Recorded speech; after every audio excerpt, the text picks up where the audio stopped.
masabi mo sa Manila Bay, Idol? Sa ngayon, mas gumaganda yung ano, kasi kukunti na lang yung ano ba, dumi sa dagat. Yun lang naman masasabi. Napapa-improve nila yung Manila Bay. Ayun. Taga saan kayo, Idol? Taga Pasay pa. Pasay?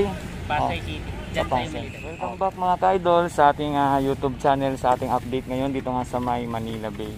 So mga ka-idol, ito nga pala ulit si Daddy D at samahan niyo naman ako sa ating paglilibot dito nga sa may Manila Bay, no? Kung saan natin na namang ipapakita sa inyo yung mga kaganapan dito. So kagaya ito nga mga kabayan, no, yung nakikita ngayon, bali napakalaking ano po nito, no? Tubo. So siyempre po atin po itong abangan mga kabayan kung para saan po ito gagamitin or kung ano po yung mga gagawin dito mga ka-idol. Kasi sa nakikita natin yung unang nilatag na black pipe, yung HDPE pipe nga ay napakalaki din, no? Halos katulad nito. So mga kabayan, sa ngayon wala pa akong konkreto na information, no, about sa tubo na ito at atin na lang abang-abangan kung saan siya ilalagay mga ka-idol. At siyempre mga idol, yan, dito pa rin po tayo sa may Faura, no, yung location natin. At kung yung napapansin, ito pong nakikita nyo na may mga valve wire or mga yung bakal na paikot na yan, ito po yung tinatawag na bicycle and motorcycle rack. So kung kayo po ay may mga dala na mga motorsiklo, bisikleta, so asahan nyo po na meron na kayong paglalagyan na maayos. At siyempre pati na rin yung valve wire na yan, yan po ay lalagyan din po ng mga halang-halaman. So parang kumbaga vertical garden. At maliban dyan mga ka-idol, yun nga yung ating update sa ngayon.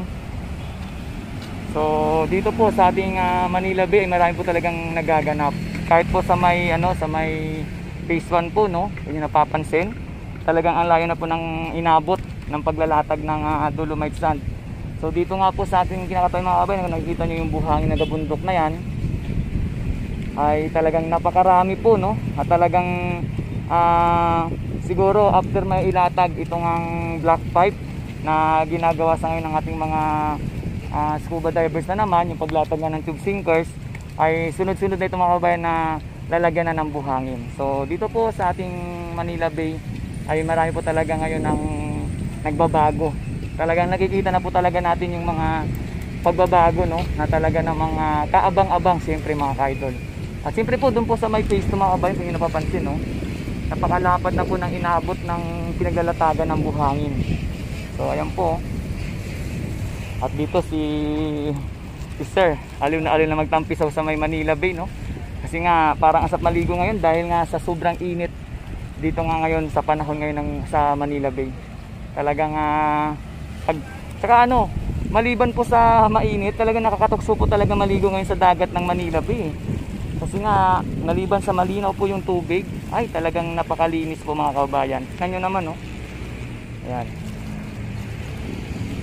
At siyempre po ayan yung ating tanawin, yung paligid sa may Manila Bay. Alam po talagang napakaganda.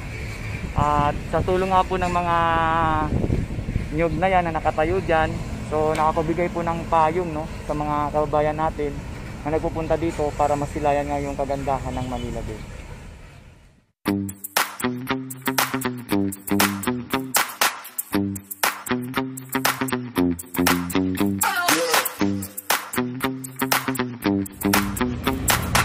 Mga ka-idol, no, kung hindi naman napapansin yung ating mga kawani ng DPS team, ay tuloy-tuloy lang po sila sa paglilinis itong ating Manila Bay sa kapaligiran.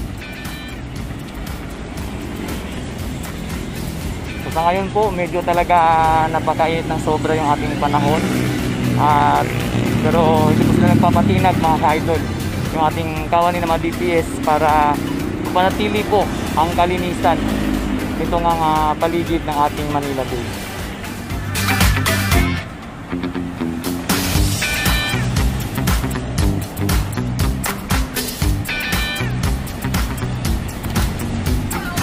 Sa may bandang footbridge, no, sa may phase 1 po, ayan, patuloy lang po nating antabayan at abangan yung mga masunod na mangyayari dyan sa inihandang mga rock formation na yan, na kung saan talagang mukhang marami pang mangyayari dyan mga ka-idol. So siyempre ito nga po pala ulit si Daddy D, at maraming salamat talaga mga idol sa inyong patuloy na pagtangkilik at pagsubaybay sa aking mga ginagawang video, live updates dito nga sa aking YouTube channel, siyempre sa may Manila Bay. Kung ikaw po ay bago sa aking YouTube channel, please paki-like naman po and subscribe ang aking YouTube channel para updated ka ka-idol sa lahat ng mga videos ko na gagawin.